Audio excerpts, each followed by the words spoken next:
How to take care of naughty kids. Raising children can be very challenging. Some children are very naughty and disobedient all the time, while other children are only naughty on occasion.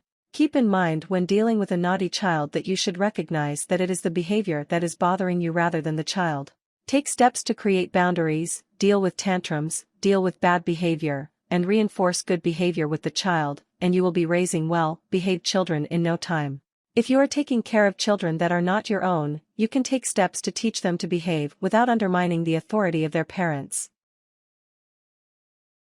Part 1: Creating Structure. 1. Draft a set of rules. This set of rules should be written with consideration of your child's age. Younger children will need simple, straightforward rules, while older children can begin to understand more complex rules that may be flexible depending on the situation. The list should prioritize those rules that are based on the naughty behaviors your children is demonstrating. For example, if your child behaves aggressively when they don't get what they want by hitting you or someone else, then you should draft a rule that makes this behavior strictly forbidden. The list of rules should include each of the things you expect your child to do each day, which will also depend on their age. This might include brushing their teeth, washing their face, and combing their hair when they get up in the morning, making their bed, putting away their toys, etc. Sit down and discuss this list of rules with your child so that they know what is expected of them. 2. Attach immediate consequences to each rule. Not only do you need to have a clear set of rules that your child can understand and follow, you should also make clear what will happen when one of the rules is broken. If a higher priority rule is broken, e.g. if your child hits you, then the consequence should be more severe than if the child breaks a less high priority rule, e.g. doesn't make up the bed in the morning. You should never use physical violence as a means of punishing your child. Not only does hitting or spanking your child damage your relationship with your child, it shows them that they can get smaller, weaker people to give them what they want by hitting them. Make sure to discuss each rule together with the consequence that will occur if they break the rule. This way, they understand what to expect. 3. Give them things to do. Children who are bored will find ways to entertain themselves. While it is not necessarily a bad thing for children to use their own imaginations when it comes to entertaining themselves, it can also cause them to act out and behave in ways they know they shouldn't. For example, if your child will be home all day long, try to schedule different activities. Let them color with a coloring book and crayons for an hour while you do what you need to do. Spend some time playing together with them, ask them to help you make lunch, or do some finger painting outside together. It's good to give them some time to play by themselves, but it is also important to spend time playing together and nurturing your relationship. 4. Have a schedule. In addition to giving your child plenty of tasks, you should have a routine that you stick to each day, especially if your child is not yet of school age. This will help them understand what to expect and when to expect it, reducing the likelihood of boredom or frustration. For example, have them take their nap at the same time each day. Make sure to be consistent, too.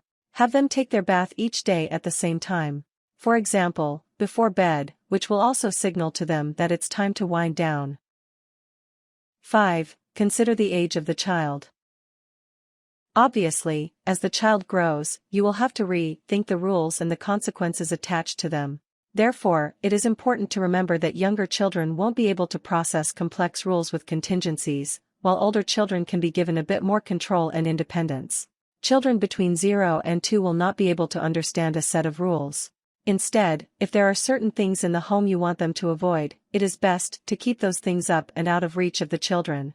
If they get into something you want them to stay away from, gently but firmly tell them no, and distract them with another activity. You can use timeouts of a few minutes to help them associate certain actions, such as biting or hitting, with a negative consequence. Timeouts of longer than a few minutes will not be effective for children at this young age. Children between the ages of 3 and 5 will be able to understand connections between what they are doing and the consequence that follows. If the child misbehaves, be sure to explain to them why they should not do what they did before you give them the consequence. Explain what they did wrong, and explain what will happen if they do it again. The next time it happens, remind them of what you told them and apply the consequence. From ages 6 until 8, timeouts are a good way of enacting discipline. Make a designated timeout spot that will be free from any distractions, such as TV, computer, etc., so that the child will need to think about what they did. Again, remember not to take it to the extreme. A timeout of 6 to 8 minutes should be sufficient. If the child is throwing a tantrum, tell them they will remain in the timeout until they are able to calm themselves. Beginning at the age of 9 up until 12, you can begin to use natural punishments, in addition to enacted discipline, such as grounding them for a week if they break a rule. For example, if your child failed to do his homework for bed, you should let him learn what happens when he returns to school without doing his homework before intervening. Beginning at this age, children should begin to learn for themselves what happens when they don't do what is asked of them. If your child is a teenager, you will need to re-establish the rules so that they can exercise their own control and independence, within reason. If a rule is broken, there should still be consequences, but as before, it is important to explain to them why they should stick to the rules.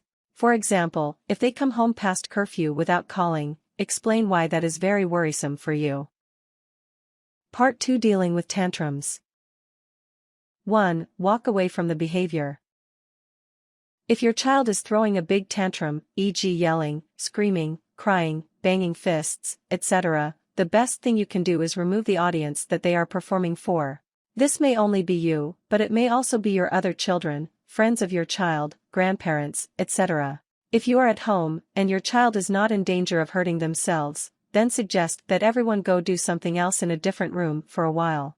If you are not at home, then remove your child from the public place as quickly as possible. For example, if you are at the grocery store, take the child to the car. 2. Let them know you understand that they're upset. If your child is under 4 years old, you can let them have their tantrum alone, in a safe place.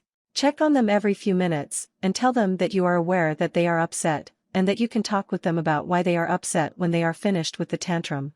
If the child younger than 4 reacts violently to you, either by hitting, kicking, scratching, or biting you, you should immediately put them in a timeout. Tell them very clearly that such behavior will absolutely not be tolerated. Once the child has calmed down, and you are able to talk with them, listen to what they have to say, and tell them that throwing a tantrum is not the best way to deal with their problem. However, don't fixate on this point. Explain a better way to deal with it, and move on. 3. Remind them of the rules. If the child is over 4, and they are throwing a tantrum, gently remind them of the rules. Explain to them that they have 2 options: they can either choose to stop the behavior, and do something that is within the rules, and that they would like to do, or they can continue with their behavior, and not have enough time to do something they would enjoy. Once they have calmed down, discuss better ways that they can express their feelings in the future. Ask them to make suggestions about how they think they could have reacted better.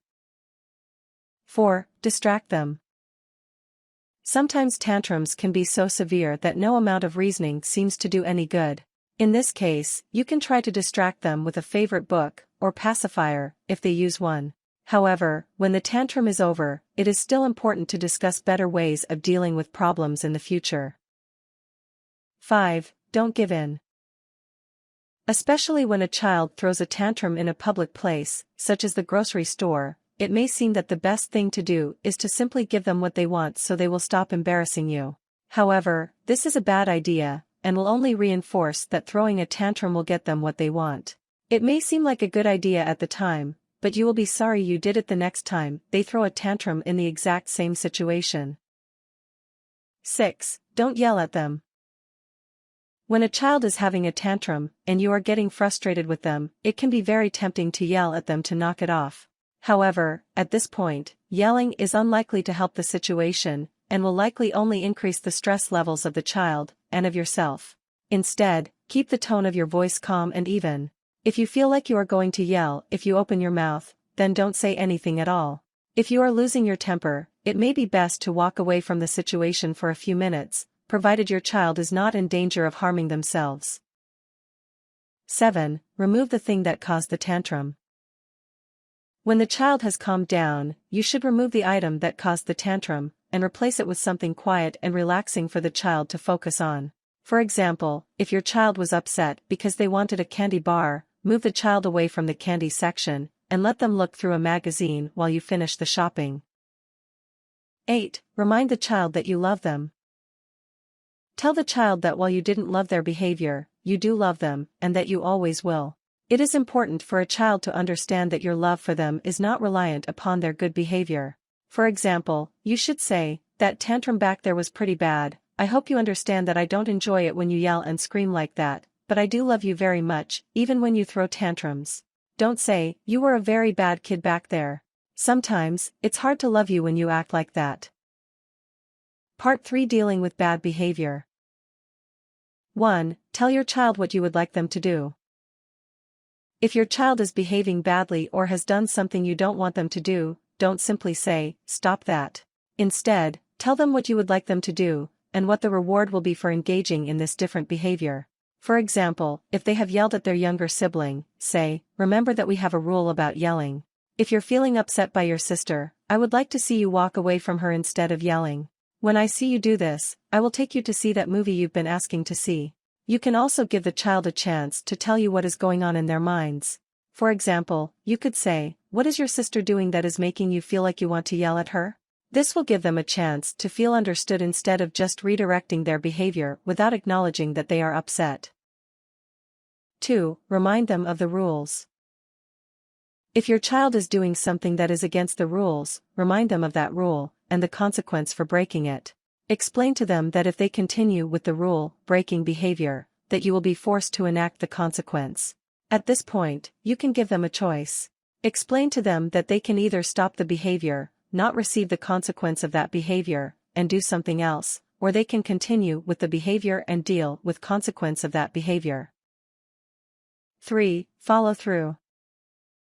Sometimes enforcing the consequences of rule-breaking can be a hassle. However, if the child has broken a rule, it is important that you follow through with what you said, and that you do so in a timely manner. If you don't, the child may learn that you don't stick to the rules yourself, so why should they? If for some reason you can't immediately enact the consequence, explain to the child that you will still follow through, but that it will have to be at a later time. Explain the reason for the delay so that they understand that they aren't getting away with their bad behavior. 4. Be consistent.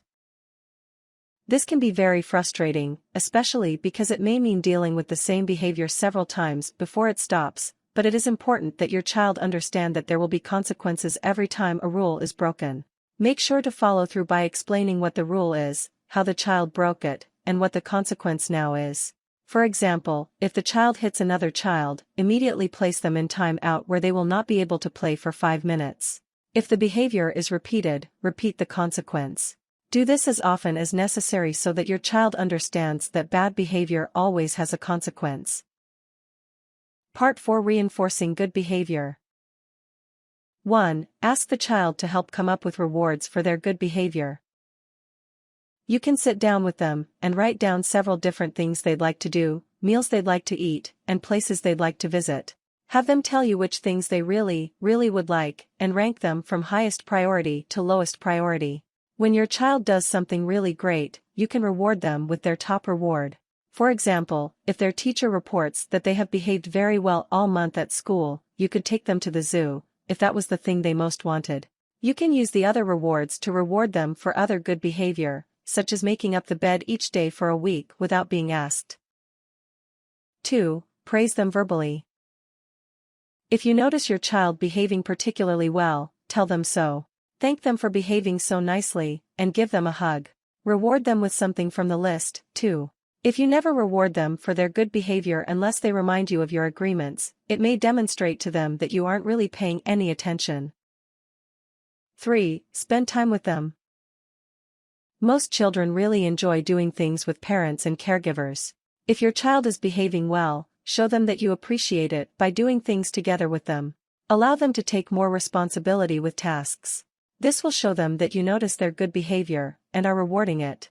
For example, if your child is behaving very well, ask them to come plant some flowers in the garden with you. Then, let them take charge, within reason. Let them choose where to plant the flowers, let them place the seeds into the hole, and cover it up. Part 5: Taking care of children that are not your own. 1. Discuss discipline with the parents. It is important that you discuss how the child should be disciplined if the rules are broken with the parents of the child. Ask them how they discipline the child, and what their expectations are when it comes to you taking care of the child and applying discipline if the rules are not followed. It is important to discuss this with the parents so that there are not any misunderstandings. If you don't discuss this, you may use different discipline techniques than the parents. Not only will this cause confusion and stress for the child, but it may also cause tension in your relationship with the parents. 2. Set rules. In all likelihood, the rules you use with the child will be the same as the ones the parents use. However, you might ask the parents to include 1 or 2 new rules to the list that relate specifically to how the child is expected to behave when you are the caretaker. For example, you might include a rule that explicitly states that when you are taking care of the child, you are in charge, and the child is expected to do as you say. It is probably also a good idea to sit down with the child, if they are old enough to understand, with the parents, in order to go over all of the rules, including any new rules. This will help the child understand that the rules apply in your presence, and will let them know that you are well aware of the rules, too. 3. Be consistent. This is perhaps the most important thing to remember. Sometimes it will be easier to just let the child do what they want. However, it is important that you also follow all the rules, and apply consequences for the rule if it is broken. This is important because if the child knows you don't follow the rules rigidly, then they are more likely to misbehave in your presence. Additionally, it is also likely that they will begin to question the authority of their parents. 4. Make suggestions to the parents. If you find that there are certain rules that aren't working, or if you have suggestions for new rules that you think could help a naughty child learn to behave, then talk with the parents about it. When doing so, be respectful. Don't tell them, "You're doing this, and it's dumb. It's not working, you should do this." Instead, if you find a rule isn't working and want to suggest a new idea, say, "I've been working with," insert child's name, about not breaking this rule, but he seems to be having trouble with it. What would you think about trying out this approach? You don't want to make the parent feel as though you are insulting their parenting. Rather, you want to show that you are interested in helping improve, if there is a way to do so, but without treading on their authority. 5. Keep the parents updated. When you are finished with your caregiving duties, you should briefly chat with the parent about how the child behaved, and if any disciplinary action was needed. This will help the parents understand what is working and what isn't, and will also allow you a chance to suggest any ideas you may have. 6. Avoid violence. Just as you should never hit your own children as a means of discipline, you should certainly never use physical violence to discipline children you are taking care of. If the parents suggest using violence as a means of discipline, politely explain to them the problem with this type of discipline. Respectfully explain that you will not engage in this type of discipline, and suggest an alternative. If they insist, you should probably consider backing out of the agreement. If you are worried for the safety of the child, contact the authorities. Unfortunately, it is legal to hit children in all U.S. states, but the law varies from state to state about what is legal and what isn't. If you are concerned, it is better to contact the authorities than to stand aside and let a child endure abuse. Tips. Don't be too hard on yourself. Raising children can be one of the most challenging things one can do. You may sometimes feel that you have failed as a caregiver because your child is behaving badly, but remember that children misbehave to test out different boundaries in order to see what happens. Give yourself a break, and remember that you will all get through it together. Warnings. If you feel that you are about to lose your temper in a situation involving a child, walk away and give yourself a bit of time to cool down. You may lose control of yourself and say something you don't mean, or worse. If you are worried about doing something, ask a trusted friend to come over for a little while to watch the child so you can cool off a bit.